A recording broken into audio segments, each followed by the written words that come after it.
역사는 스포잖아요. 역사 공부는 사실 스포일러가 다 있는 공부입니다. 결론을 다 아는데 배우는 거예요. 그렇기 때문에 안중근 의거를 되게 쉽게 바라볼 수도 있어요. 당연히 우리는 1910년에 강제 병합이 됐으니까 그 전에 한 거다라고 생각하지만 1905년에서 10년까지 그 5년의 기간은 하루가 100년입니다.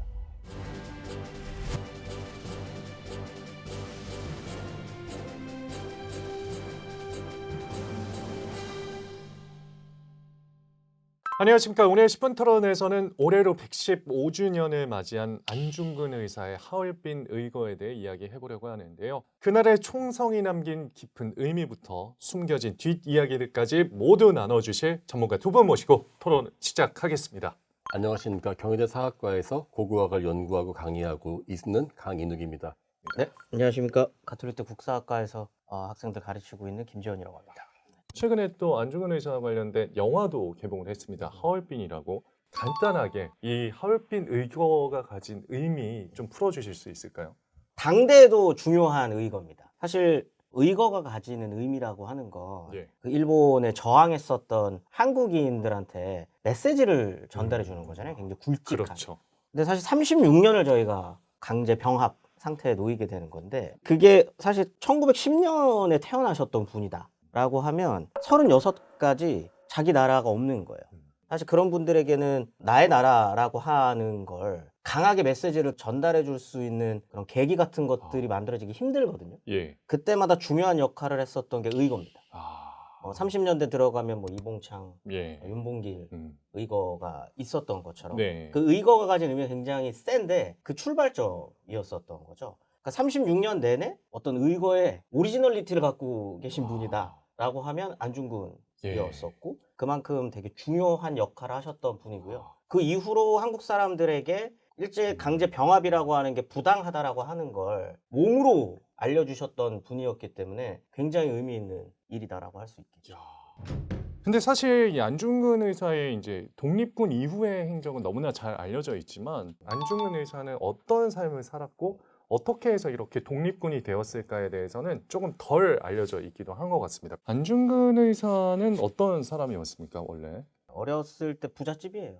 그래요? 굉장히 부잣집. 예. 항해도 해주 출신이시고요. 예. 아마 할아버지 때부터 미국상을 하셨던 걸로. 근데 미국상이라는 게 그때 당시로는 이제 그 동네 유지 역할도 그러니까요. 하고. 예. 그래서 이제 그 소설 하얼빈에 보면은 예. 할아버지랑 아버지가 이제 그 동네 대소사를 막 다 중재해주고 예. 이런 역할을 했을 정도로 동네에서는 알아주는 음. 집이었습니다.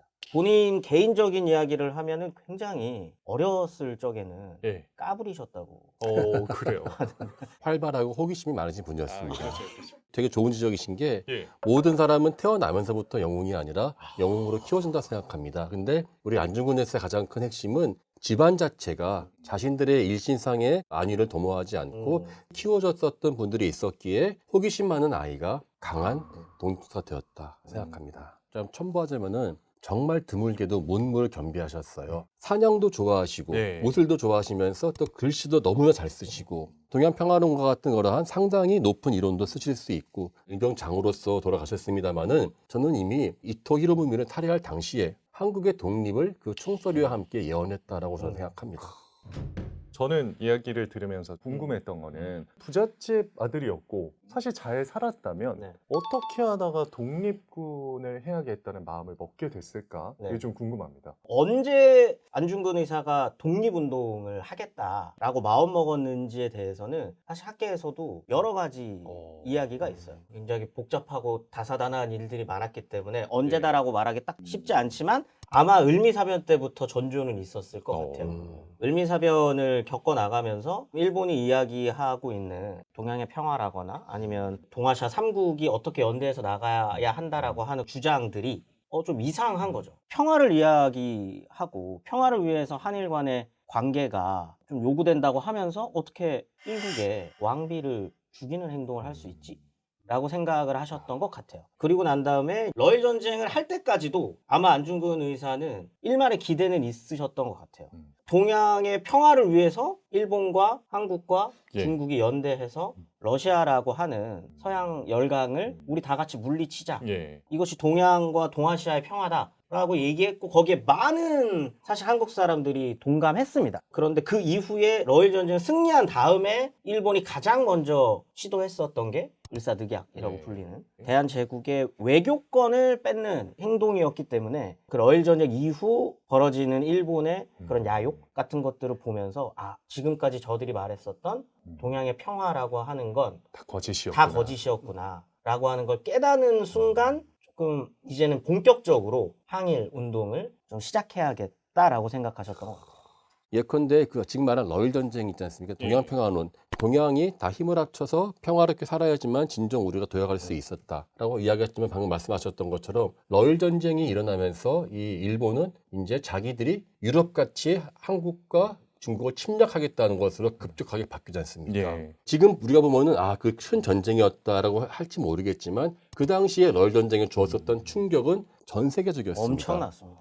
네. 아무도 일본이 이길 거다라는 생각 아무도 하지 않았어요. 그래요. 진짜 그때 당시에 막 만평들이 있어요. 유럽 네. 언론에서 그리는 네. 만평들을 보면 거인으로 그려지는 러시아군에 정말 난쟁이 같이 그려놔요. 예. 그 두 대결로 바라봤거든요. 안중근 의사가 옥중에서 썼던 네. 그 동양 평화론. 평화로는 네. 뭐가 달랐던 거죠? 일본이 얘기한 동양 평화로는 결국은 말이 평화인 거잖아요. 그게 확장돼서 1930년대 후반으로 넘어가는 순간 그것이 이제 대동아 공영권 뭐 이런 식으로 말도 안 되게 폭력적인 형태로 이게 발전이 되거든요. 그걸 미리 간파를 하고 지금 이 시점에 동아시아 3국이 이야기해야 되는 평화라고 하는 건 그런 게 아니다. 침략과 폭력과 제국을 뺀 이 안에서의 이제 평화를 이야기하시는 거죠. 사실은 저는 안중근 의사가 여기서 약간만 생각이 짧거나 하면은 일본 잘 되겠는데라고 생각지 못 절대 생각해 보지 않았습니다. 결국 일본 저러다가 망한다. 또 우리 안중근 의사의 그 예언은 실제로 그렇게 이루어졌고요. 그런 점에서 본다면 안 의사가 미묘한 차이지만 결국은 흐름을 꿰뚫고 있지 않았었나라는 생각을 해봅니다. 러일 전쟁은 안중근 의사한테도 되게 중요한데 일본한테도 되게 중요한 전쟁이에요. 이 전쟁의 방식을 그 이후 모든 전쟁에서 사용합니다. 그렇죠. 이게 엄청 크게 이겼다라고 이제 생각하시는 분들이 되게 많은데 일본은 러일 전쟁에서 전투 몇 개 이긴 게 끝이에요. 툭 치고 그 전투에서 이기면 그걸로 협상을 합니다. 우리가 여기 정도 이겼는데 이쯤에서 전쟁 협상하자. 끝내고 이 다음에 우리 어떻게 할 건지 협상. 우리 그렇게 욕심이 많지 않아. 요 정도만 내주면 돼. 정도로 협상하는 걸 방식으로 갖고 가거든요. 예. 만주사변도 똑같이 일어나고요. 그 위에 중일전쟁도 똑같이 일어나고 일본이 미국도 그렇게 하면 협상할 거라고 생각해서 친 게 진주만이었었던 거죠. 근데 그런 방식을 처음으로 답습하게 되는 게 러일 전쟁인 거죠. 어떻게 보면 이제 안중근 의사는 그 방식을 이거 잽도 안 되는 애들이 예. 요거 전투 하나 이겼다고 동아시아를 다 먹으려고 그러네? 이거 말도 안 되는 거지. 이건 평화를 깨는 거야. 라고 하는 저 생각의 전환으로 이어지게 됐었던 거죠. 그러면 안중근 의사는 그 일사늑약의 어떤 부분을 보고 난 이제 정말 독립을 위해 힘을 써야겠다. 식민지라고 바라보신 거죠. 아, 이거는 앞으로 대한제국을 식민 지배하는 거다라고 판단하신 거죠. 그렇기 때문에 이걸 반대하셨던 거고. 근데 네. 외교권을 뺏겼다라고 하는 걸 그냥 놓고 봤을 때는 그냥 뭐 그 정도 하나 정도 뺏긴 거네라고 생각하실 수도 있는데 전 세계에서 당시 열강들은 정말 수많은 나라들을 식민 지배를 하거든요. 그렇죠. 그 중에 하나의 방법이기도 합니다. 외교권만 빼앗고 난 다음에 식민 지배하는 경우들도 많거든요. 예. 그 비슷하게 식민 지배가 사실상 시작되는 시점이라고 봐도 되고요. 그 이후에 일본이 1905년부터 10년까지 5년의 기간 동안에 본인들은 선택할 수 있었습니다. 외교권만 빼앗는 걸로 식민 지배를 계속 할 것이냐, 아니면 완전히 하나의 나라로 만들 것이냐. 의 선택을 5년 동안 간을 본 거죠. 근데 그 과정에서 1907년이 되면은 군대가 해산이 되고 고종이 퇴위가 예. 되고 이 과정을 겪으면서 하나 더 들어오는 거고, 그리고 1907년부터 또 1910년 그 사이 기간에 오늘 우리가 이야기하고 있는 안중근 의거가 포함이 되면서 이토가 죽고 그 다음으로 들어오는 데라우치가 완벽한 합병으로 좀 변화하게 되는 이 5년의 시간이 굉장히 중요했고 그 시작점이 일사늑약인 겁니다. 우리가 지금 보면은 뭐 일제가 한국을 이제 합병했다. 이거는 다 알고 있고 하나의 사건으로 보이지만 그 당시로 보면은 한 번도 겪어보지 못한 맞습니다. 식민지의 과정이에요. 안중근 의사는 그걸 이미 간파했던 것이었습니다. 방금 굉장히 중요한 말씀 해주셨는데 예. 역사는 스포잖아요. 역사 공부는 사실 스포일러가 다 있는 공부입니다. 어떤 의미죠? 다 알잖아요, 결과. 우리가 알고 있으니까. 결론을 다 아는데 예. 배우는 거예요. 그렇기 때문에 안중근 의거를 되게 쉽게 바라볼 수도 있어요. 당연히 우리는 1910년에 강제 병합이 됐으니까 그 전에 한 거다라고 생각하지만 1905년에서 10년까지 그 5년의 기간은 하루가 100년입니다. 더 많은 일들이 하루에 일어나고 있는 거거든요. 그쵸. 근데 그거를 우리는 망해가고 있다라고 보잖아요. 근데 누군가는 그렇게 보지 않는 사람들도 있어요. 이걸 누군가는 기회로 보는 사람들도 있고, 예. 누군가는 일본의 의도를 제대로 파악하지 못하는 사람들도 있고, 누군가는 미국에 기대는 사람들도 있고, 누군가는 러시아에 기대는 사람들도 있고, 그런 상황이었는데 이때 명확하게 이건 식민지로 나가는 길일 수밖에 없고, 그렇기 때문에 내가 총을 들어야겠다라고 이제 판단하기까지는 시대를 빠르게 파악하고 미래를 빠르게 바라보신 거죠. 그러고 나서 처음 향했던 곳이 연해주였죠. 맞습니다. 어떤 의미가 있는 거죠?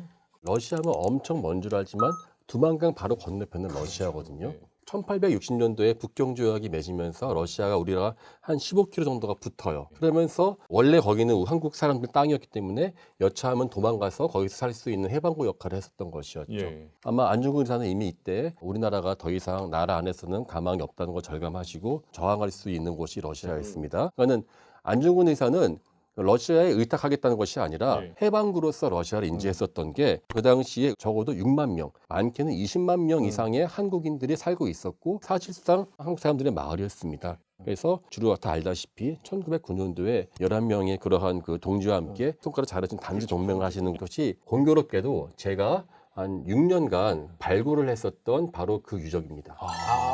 크라스키노라고 해가지고요. 크라스키노는 현재 그 러시아 이름이고요. 원래 이름은 연출이에요. 연출이라는 마을이 고려인 마을이고 거기에서 단지 동맹하셨는데 그 마을의 바로 앞쪽이 동해 바닷가가 있는데 거기에 커다란 발해의 성터가 있습니다. 2009년도가 단지 하신 지 딱 100주년 되는 때도 제가 발굴을 했었거든요. 사실 제가 그 얘기 왜 해드리냐면은 가장 잊지 못하는 그러한 발굴지가 바로 크라스키노였는데 안중근 의사를 후원해 주셨던 고려인들의 밭 흔적지를 발견했어요. 아마 러시아 고고학에서 최초일 겁니다. 와. 고려인들의 100년 전에 밭을 갈면서 독립운동을 지지하셨고 그분들과 함께 호흡하셨던 그 지역은 그게 결코 우연이 아닌 게 예. 고려인 마을이 있으면 바로 그 밑에는 대부분 다 발해의 흔적이 있고 발해 더 밑에는 옥조의 흔적이 있는 것은 거의 다 똑같습니다. 러시아 연해주가 얼마나 우리의 역사의 일부인가를 보여주는 동시에 독립의 인큐베이터 역할을 했었다는 것을 제가 의도한 건 아니었지만 발굴을 통해서 경험할 수 있었어요. 연해주도 마찬가지고 큰 간도라고 불리는 예. 곳과 연해주는 19세기부터 많은 조선인들이 이미 이주를 시작합니다. 첫 번째 이제 1차적인 이주의 목적은 정말 먹고 살려고. 특히 함경도 지역에서는 연해주 쪽으로 많이 가고요. 물론 그때도 국경은 있습니다만 있었지만 뭐 모든 곳에 군이 이렇게 다 지키고 있고 이렇지는 못해요. 그렇죠. 그렇기 때문에 이주가 생각보다 굉장히 잦습니다. 갔다가 거기 눌러 앉기만 하는 게 아니라 왔다 갔다 해요. 조선 상황 괜찮아졌다 그러면 내려오기도 하고 다시 올라가기도 하고 하거든요. 그럴 정도로 19세기부터 만주, 간도, 연해주 이 땅은 조선인들의 생활 터전이에요. 그렇게 이제 왔다 갔다 하다가 20세기 초가 되면은 물론 이제 식민지기가 되기 전이긴 하지만 일제 그런 전조들 이런 것들을 보면서 이미 그 지역에 많이 살고 있었고 그러다 보니까 자연스럽게 그곳이 독립운동 기지로 역할을 하게 되는 거죠. 그래서 많은 사람들이 이주를 합니다. 이거는 사실 1930년대까지 계속 이어지는 흐름이에요. 안중근 의사가 연해주에서 활동을 하다가 1909년 하얼빈으로 드디어 향하게 됩니다. 그때 왜 하얼빈으로 갔던 거였죠? 그 공간이 이상한 공간이에요. 중국 땅인데 동청철도라고 철도 짓는다 그래가지고 이제 거기를 조차를 하고 있었고 그런데 거기에 러일 전쟁의 후속 처리와 일본과 러시아의 우호 증진을 위해 일본의 전 수상이 기차를 타고 간다는 거죠. 그러니까 그 땅 자체가 가지고 있는 의미도 굉장히 컸고 그 다음에 만남 자체가 세계사적으로도 엄청난 사건입니다. 러일 전쟁 자체가 굉장히 의미가 있었는데 전쟁을 했었던 나라가 4년 만에 서로 만나가지고 우호를 다진다. 근데 전 수상이 간다라고 하는 건 세계의 이목이 집중될 수밖에 없는 거거든요. 그러니까 그 공간을 선택했었던 건 이 모든 것들을 생각을 하신 거죠. 의거뿐만 아니라 재판까지 생각을 합니다. 왜냐하면 의거 이후의 행보는 다 잡히는 거를 목적으로 하신 의거예요.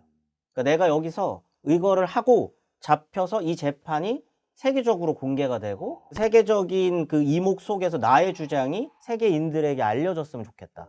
저는 재판까지 계획한 것일 거라고는 생각 못했어요. 상당히 의도하셨던 것으로 네. 알고 있고요. 지금 말씀하신 하얼빈이라는 공간이 사실은 인공도시예요. 그게 러시아가 만든 도시예요. 1899년도에 시베리아 철도가 가는데 네. 그 철도의 지선이 청나라 갈라먹게 하는 거죠. 각 나라가. 거기가 또 중요한 게 도시가 일어나고 난 다음에 거기를 동양의 파리라 불렀었어요. 모든 선진 문물이 거기로 모이는 것이고 그 당시에는 하얼빈은 일종의 해방구였던 것도 있고 무엇보다도 러시아 지역이 관할하기 때문에 안중근 의사로서는 일본에 대해서 상당히 자유롭게 접근할 수 있었을 것이고 의거를 샀는데 부족함이 없었을 것이다라고 생각을 일단 듭니다. 정말로 동아시아의 가장 핵심적인 가운데에서 있었고 그 당시에는 그 가장 큰 첨예한 대립의 가장 위가 바로 하얼빈이었다라고 말할 수 있습니다. 그렇게 세계적인 관심이 모아지는 곳이고 일본에 가장 높은 사람들이 와서 함께 그 행사에 참여하다 보니까 의거 과정이 쉽지 않았을 것 같다는 생각도 들거든요. 어떻게 의거 과정이 이루어졌고 네. 그리고 계획은 어떻게 짰는지 좀 구체적으로 설명해 주실 수 있을까요? 일단 여러 가능성을 열어둬야 돼요.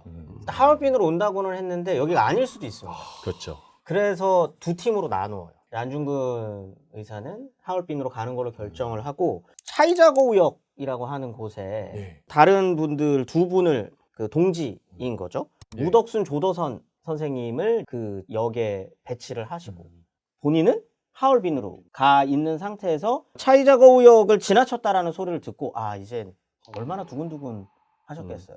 근데 이제 우리가 좀 기억해야 되는 건 이게 만약에 차이자고우역에 섰다면 저희는 사실 안중근 선생님보다 조도선 우덕순을 더 기억할 수도 있는 거거든요. 그렇기 때문에 같이 기억하는 것도 의미가 있겠죠. 왜냐하면 그러네요. 같은 마음이었으니까. 네. 어떤 역에 어디에 설지 모르는 상태에서 의거는 같이 준비를 한 겁니다. 그 상태에서 이제 하얼빈으로 들어오게 되고 하얼빈으로 들어온 다음에도 얼굴을 몰라요.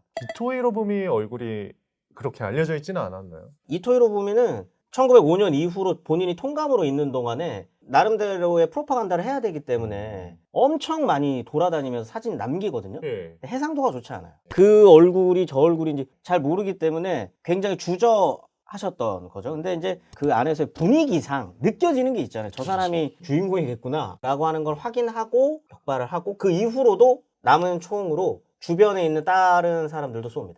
혹시 내가 내가 몰라서. 이토가 아닌 네. 다른 사람을 쏜 게 아닐까 네. 싶어서. 그리고 마지막 한 발을 남기고 총을 내려놓고 오레오라를 외친 다음에 일부러 잡히는 거죠. 러시아 말로 까레야 우라인데 근데 이거는 큰 의미가 있는데 첫 번째로 이겁니다. 나는 분명히 한국 사람이라는 걸 알리는 게 하나 있고 두 번째 나는 러시아 사람들에게 재판받겠다. 나는 러시아가 거두어라. 나는 일본한테 가기 싫다. 분명하게 러시아한테 강력한 어필을 한 것이죠. 그렇게 체포를 당했지만 안중근 의사가 원했던 대로 재판이 흘러가지는 않았습니다. 그죠? 이게 그 전에 사실 국제적으로 이슈가 됐던 사건이 하나 있었어요. 스티븐스 저격 사건이라고 미국 사람이었는데 이제 일본의 한국에 대한 어떤 영향력을 되게 좋게 이야기했었던 사람이 있거든요. 당연한 거다 이건. 네. 세계사적인 흐름 중에 하나다. 뭐 네. 이런 식으로 이렇게 좋게 얘기해 그러니까 줬었던. 일본의 식민 지배를 지지했었던 그렇죠. 사람이죠. 이제 그 발언에 항의하기 위해서 스티븐스라고 하는 사람을 저격하는 사건이 일어났었어요. 예. 조선인이. 예. 그런데 이제 그때 사형 선고를 안 받아요. 그 과정에서 어떤 걸 인정을 해주냐면 이건 독립운동의 일환이라고 하는 걸 인정을 해줍니다. 미국 미국에서. 정부에서. 네. 그냥 사람을 막 쏜 게 아니라 이거는 의미가 있는 행동이다라고 하는 국제법적인 사례를 하나 본 거죠. 그러니까 러시아에서 재판을 받게 된다면 그렇죠. 같은 것을 좀 기대했던 거 아닐까요? 세계에도 알리고. 오, 그럼요. 네. 계속 안중근 의사가 주장했었던 거 만국공법이에요. 내가 처벌 안 받겠다는 게 아니다. 열강 니네들이 맨날 얘기하던 좋은 법 있다며 만국공법. 국제법. 그거대로 처리해. 국제법대로 처리하면 나는 그거 수용할 거야. 네. 왜냐면 나는 군인이니까. 난 군인으로서 의거를 한 것이고 전쟁 중에 적장을 쏜 겁니다. 안중근 의사의 어떤 심정에서는. 그거를 강변을 했었던 거죠. 근데 왜 그렇게 원하는 대로 흘러가지 않게 된 거였죠? 일본은 처음부터 스텝이 꼬여요. 일단 그 장소가 그렇잖아요. 네. 일본 땅이 아니에요. 그래서 이제 러시아를 설득을 합니다. 엄청나게 설득을 합니다. 근데 러시아 입장에서도 지금 동아시아에서 일본을 파트너로 계속적으로 생각을 해야 하는 상황이었기 때문에 일본의 요청대로 예. 리순으로 넘기게 되는 거고, 당시 뭐 중국은 뭐 목소리를 낼 수도 없는 상황이었고. 사실 그 당시 보면은 이게 러시아는 일본 잘 지내려고 하는데 일본 사람 우리 동네에서 자기 땅에서 죽었지 않습니까? 근데 괜히 여기에 결부되었다가는 더 큰 부스럼 나고 일대 이미 러시아는 기울고 있었던 상황이었어요. 사실 이 재판이 진행되는 과정에서도 안중근 의사는 본인의 의지를 굽히지 않았죠. 이토 히로부미를 죽인 이유를 15가지로 나눠서 주장을 그렇죠. 합니다. 예. 그러니까 명성황후 씨에 대한 그 얘기도 있었고, 대한제국의 황제를 위협해서 을사늑약을 맺게 한 것. 그다음에 1907년에 다시 그 조약을 맺고 군대를 해산시킨 것. 그다음에 대한제국의 황제를 폐위시킨 죄. 이렇게 15가지를 이렇게 쭉 읊는데, 제가 처음에 이야기했었던 것처럼 일본은 이게 이슈가 되면 안 됩니다. 그렇죠. 이게 이슈가 되는 순간 일단 하얼빈, 리순 여기는 성지예요. 그 공간이 가지는 역사적 의미가 너무나도 크기 때문에 그 공간들을 중심으로 해가지고 어마어마한 일이 앞으로 어떻게 벌어질지 몰라요. 항일운동의 성지가 되지 그렇죠. 않을까 이런 두려움. 전 여기서 또 하나 이제 일본 정부가 얼마나 뒤끝이 있었나 해서 일부러 모든 재판 기록들을 비공개로 하고 최대한 감추려고 하는 게 이것이 전 한국과 중국의 모든 사람들의 마음을 들끓게 하거든요. 그래서 이 당시에 이 안중근에서 사진 엽서가 몰래 유통이 돼서 다들 품으면서 제2의 제3의 안희사가 되겠다라고 합니다. 그런 것 때문에 죽은 다음에 하게 되는 어떤 그 악행 중에 하나가 묘가 없잖아요. 그렇죠. 시신을 돌려주지 않습니다. 예. 왜냐하면 생각을 해보세요. 만약 시신을 돌려줘서 그 시신이 어느 곳에 묻혔다라고 하면 거기도 성지가 됩니다. 그러면 사람들은 기억하거든요. 사실 뭐 고고학도 마찬가지지만 역사학이 되게 중요하게 생각하는 게 답사거든요. 답사를 가는 이유는 그냥 거기에 옛날에 뭐가 있었대가 아니라 가가지고 이 공간에서 있었던 역사적 의미를 되새기고 의지를 다지고 느끼는 건데, 그 공간이 있다는 것 자체로 일본에게는 대단히 위협적일 수 있기 때문에 없앱니다. 근데 이거는 나중에 이봉창, 윤봉길 선생님도 마찬가지인 거거든요. 그래서 이제 유해를 지금까지도 사실 찾지 못하고 있는 이유이기도 한 거죠. 근데 이게 사실 법적으로 일본에서 재판이 이루어진 거니까 네. 일본군의 주도로. 근데 사형 선고를 해서 사형을 집행한 이후에 이렇게 시신을 가족에게 돌려주지 않나요, 보통? 아니죠. 그렇죠. 그렇지 않죠. 예. 예. 안중근 의사 같은 의가 그때는 일본도 겪어보지 못한 큰 충격이었다는 것이죠. 어떻게든 법 이런 거 없이 그냥 덮어버리고 은폐해버리고 한 정황이 있죠. 지금도 일본 외무부에서는 그 당시 관련 문서를 일절 공개하고 있지 않습니다. 안타깝죠. 근데 한 가지 희망이 있다면은 여승 감옥에서 약 1km쯤 떨어진 데에 붕산포란 지역이 있는데 여기가 한 300명 정도의 감옥 수감자가 매장되었다는 예. 것이 알려지고 있어서 예. 혹시 거기 조사가 된다면은 근데 분명한 거는 일부러 은폐시거나 안 의사님이라는 표시를 안 했을 안 가능성이 했겠죠. 커요. 우리 뭐가 필요하냐면요, 철저하게 안 의사의 후손들의 DNA를 갖고 있어야 됩니다. 그러니까 DNA 분석만 하면요, 그분 가족과 맞춰보면 쉽게 알 수 있어요. 그게 필요할 것 같습니다. 사형 선고 받고 나서 사실 안중근 의사도 죽음을 맞이하기 위해 의연하게 기다렸지만 저는 안중근 의사의 어머님께서 하신 마지막 선물도 너무 의미가 깊었던 것 같아요. 마지막에 찾아갔었고요. 면회도 합니다. 그리고 면회 이전에 이제 그 유명한 거는 이제 어머니가 편지를 써서 예. 비겁하게 삶에 그 연연해 하지 말고 저들과 타협하지 말고 장부답게 죽어라 예. 라고 하셨던 이제 편지를 쓰고, 이후에는 사형 선고 전에 직전에 가서 이제 만남을 가지는 거죠. 그때 어머니께서 전해주신 게 뭐였죠? 수의였습니다. 명주천으로 직접 만드신 수의였다라고 전해지는데, 이제 30 넘은 그러니까요. 예. 자식한테 삶에 연연해 하지 말고 죽음을 선택하라라고 하는 부모님의 마음, 이거 그냥 뭐 재판받고 죽어 이게 아니잖아요. 지금 여기서 삶을 구걸하고 이랬다면 사실 우리가 지금까지 이렇게까지 안중근 의사에 대해서 생각하지 않을 수도 있어요. 대단히 의연하게 본인의 의거에 대한 대가를 치름으로써 조선인들에게는 이름 석자를 딱 남긴 거죠. 그리고 그 이후의 의거들도 안중근 의거를 모티브로 해서 만들어지는 거고요. 그 여수 감옥에서 사형 선고받고 기다리시는 동안에 엄청난 유목을 맞아요. 남기시는데 글씨가 하나하나 흐트러짐이 없다라고 하는 걸 보고 실력도 실력이지만 과연 사람이 죽음이라고 하는 인간이 갖고 있는 본질적인 공포 앞에서 이렇게 초연할 수 있을까? 현재 우리나라에서 무려 31점이나 국가에서 지정하는 예. 보물로 지정되어 있기도 하고요. 그중에서 하나는 담당하던 간수한테 글씨를 남기셨거든요. 무엇보다도 안중근 의사가 돌아가시니까 좀 이따 자기가 그냥 군대를 제대해버렸다고 하더라고요. 그리고 평생 안 의사를 모시면서 살았다고 하는데 우리가 생각하는 것보다 안 의사가 갖고 있는 어떠한 능력과 의미는 너무나 큰 것 같습니다. 늘 언제나 사람은 자기 기록을 자기가 남겨요. 왜냐하면 본인이 자서전을 쓰셨거든요. 안흥칠 자서전을 본인이 직접 쓰세요. 이제 서예도 많이 남기셨지만 사실 안중근 의사에 대한 연구가 한국 사회에서 진행된 지 그렇게 오래되지 않았습니다. 1970년대 후반부터 진행이 되거든요. 그게 그 자서전이 발견되지 않았으면은 못했을 거예요. 본인이 남기셨던 기록이 발견이 되고 그거를 토대로 안중근이라고 하는 인물이 어떤 사고를 갖고 있었고 왜 동양평화론이라고 하는 걸 말했고 그 가운데서 이런 선택을 했는지를 알 수 있게 된 거거든요. 오늘 10분 토론 이야기 나눈 것에 대한 총평 부탁드립니다. 당시뿐만 아니라 36년간 일제 치하에서 독립운동을 하셨던 많은 분들 그리고 해방이 되고 지금까지도 한국 사람들에게 주는 메시지가 굉장히 크다고 생각을 해요. 그래서 지금의 우리가 되돌아봐야 할 것들이 굉장히 많은 걸 남기고 가신 분이다라는 생각을 합니다. 세 발의 총선과 함께 한국의 독립이 시작되었고 한국의 현대사가 시작되었다라고 생각하고요. 안중근 의사의 의거는 지금도 계속되고 있다고 생각합니다. 자, 오늘은 안중근 의사와 하얼빈 의거에 대한 이야기 나눠봤는데요. 어떤 부분이 가장 인상 깊으셨는지 댓글로 남겨주신다면 여러분들의 의견도 소중히 보도록 하겠습니다. 10분 토론 시청해주셔서 고맙습니다.